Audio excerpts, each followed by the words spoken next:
Rachmaninoff Second Symphony, second violin part.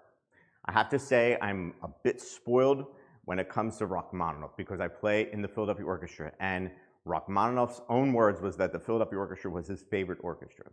And I can see why, because there's a certain way that we play this symphony that really is a standout. And I've had friends who are orchestra members elsewhere that say, wow, when I hear the Philadelphia Orchestra play this section especially, it sounds like an eruption, where caged animals are just being released out into the wild.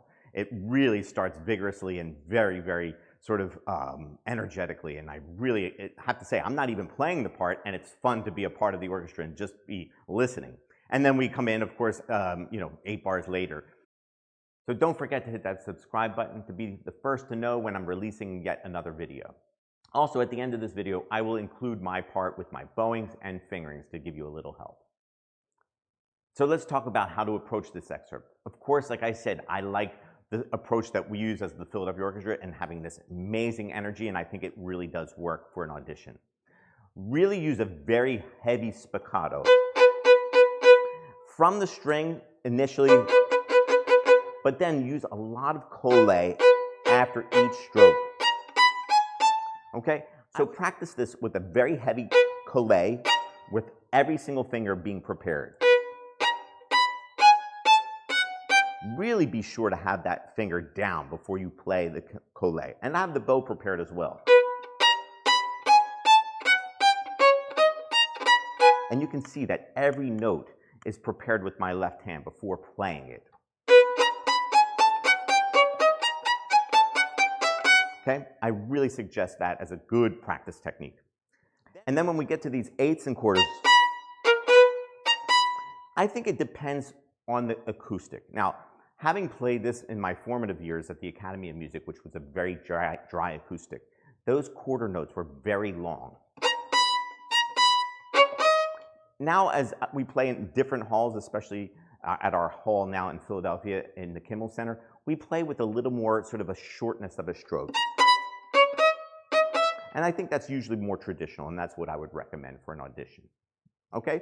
Be sure, though, that you're really rhythmic with this figure. Bop, bop, bop, bop, bop. And really, and you can even do this sort of and play eighth notes for each quarter note and the rest, okay? That's a good practice technique as well. Okay, and then eventually you eliminate those notes.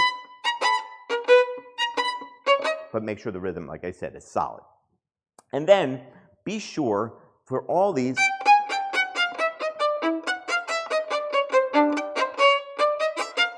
again, very even, very, very solid and big sound. Going past that, it's pretty much similar. There's not really much to say, except that you have to make sure that it's in tune, the fingers are ready, and you're staying really loud.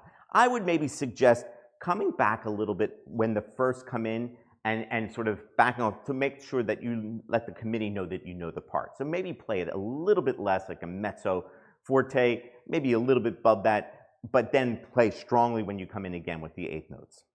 And from this point on, really bring out these and one, okay? And then here, and 3, so that you're really playing the melody, okay? And play the other eighth notes maybe slightly less to bring out that melody. Then, fortissimo,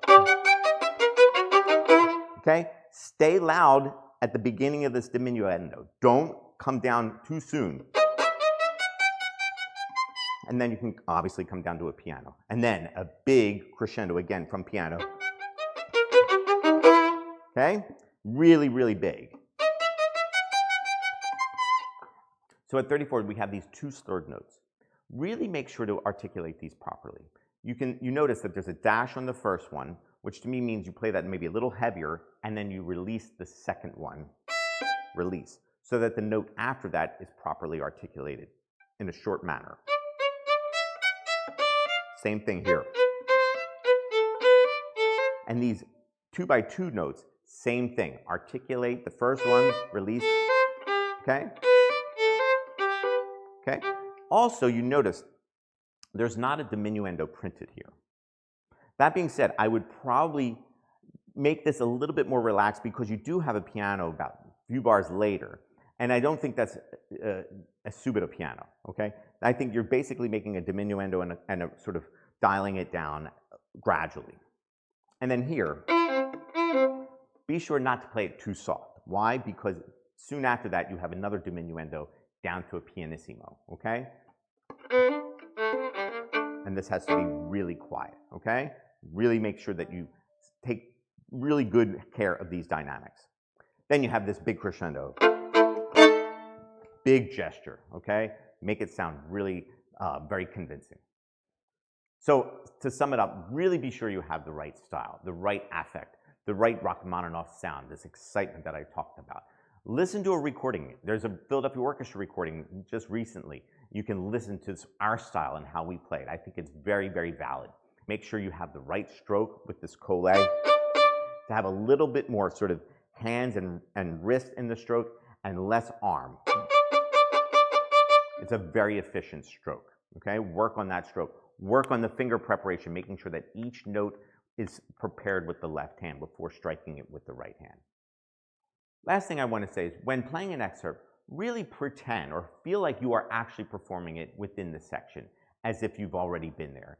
I really think it's sort of more convincing when you kind of play it that way rather than playing it sort of in an artificial way so as to please a committee. Play a piece of music, communicate the music, play it musically. That really comes through in an audition. Thanks so much for watching. Stay tuned for more videos upcoming. I will always be throwing some videos out there. Make some comments, make some suggestions as to what you would like to hear. I look forward to seeing you all soon.